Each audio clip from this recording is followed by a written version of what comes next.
यह वीडियो चित्रगुप्त राजस्व के मारी कला जुगाड़ खाते की जांच करता है और खांडा गिल्ड के लिए करोनिका या सुपर कार्गो की भूमिका पर केंद्रित है। यह M300 और M301 शिलालेखों पर आधारित सिंधु लिपि व्यापार और धातुकर्म शब्दों का प्रतिनिधित्व करने के लिए चित्रात्मक सिफर का उपयोग करती है। उदाहरण के लिए अफास या मुरिबस जो उत्पादित लोहे की मात्रा को बताता है। इसके दूसरे उदाहरण है जीबू या पोला जो लोहा अयस्क का एक रिबस है और हाथी या इब्हा लोहा और व्यापारी का एक रिबस है। काल के मंत्री चित्रगुप्त को यह काम सौंपा गया है कि वे मृत्यु के बाद न्याय के लिए मनुष्यों के सभी अच्छे बुरे कर्मों का हिसाब रखें। सुवागलाई में लोहे के औजार 3519 से 3371 ईसा पूर्व के हैं, जिससे लोहे के इस्तेमाल की प्राचीनता पता चलता है। शिलालेखों में कुरान असले के भी प्रमाण मिलते हैं, जो लेखकों या लेखकारों का एक कार्यालय था।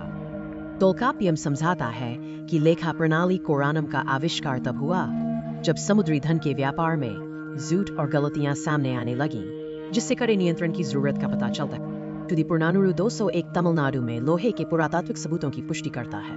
कवि कपिलर राजा इरुंगोवेल की वंशावली का जिक्र करते हैं, जो 49 पीढ़ियों पहले द्वारका तक जाती है, जो 2260 ईसा पूर्व के शासनकाल का सुझाव देता है। चित्रगुप्त को मृतकों का रजिस्ट्रार माना जाता है। वे अग्रसुंदनी यानी मानवीय कर्मों का एक रजिस्टर बनाए रखते हैं और उन्हें अक्सर डेटा साइंस का हिंदू देवता भी कहा जाता है। चित्रगुप्त की मूर्तियां, जैसे बैंकॉक सिटी पिलर श्राइन की मूर्ति, उन्हें हाथ में कलम और पत्ता लिए दिखाती है, जो लेखक और लेखकार के तौर पर उनके कर्तव्य का प्रतीक है। विष्णु धर्मोत्तर पुराण में निर्दिष्ट है कि चित्रगुप्त की मूर्ति के दाहिने हाथ में एक कलम और बाएं हाथ में एक पत्ता होना चाहिए। उन्हें कायस्थों का पूर्वज माना जाता है। शब्द जांघट, जिसका अर्थ है मंजूरी या बिक्री या वापसी, विश्वास पर आधारित एक व्यापार प्रथा का वर्णन करता है। इस अवधारणा का प्रतीक सिंधु लिपि के शिलालेखों पर बना मानक उपकरण है। काइमेरा आकृतियां, जैसे नोट्रे डेम पर गार्गोयल्स, धन का प्रतीक हैं, विशेष रूप से लोकांडा धातु के उपकरण। उदाहरण के लिए गेंडे का सींग कोंडा उपकरण के लिए रिबस है। शिलालेख M300 पारित्या मूर्तिकला परंपरा का एक कलात्मक रूपक है, जिसका उदाहरण जगन्नाथ मंदिरम के नीलस्क्र विमान पर बना नवगुंजार है। नवगुंजार 9 अलग अलग प्राणियों के अंगों से बना एक काल्पनिक जानवर है। हर एक हिस्से की व्याख्या धातु कर्म या व्यापार की शर्तों के लिए रिबस के रूप में की जाती है, जैसे तांबे की मिश्र धातु, मैग्नेटाइट अयस्क या धातु निर्माण।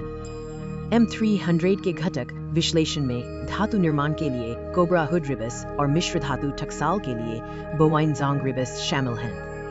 कीर्ति मुखिया प्रसिद्धि का चेहरा सरस्वती सिंधु सभ्यता की परंपरा को आगे बढ़ाता है और कारीगरों की पुरा धातुकर्म संबंधी क्षमता का उत्सव मनाता है, जो अक्सर धातु निर्माण में सीमा शुल्क लेखक लेखकार से जुड़ा होता है।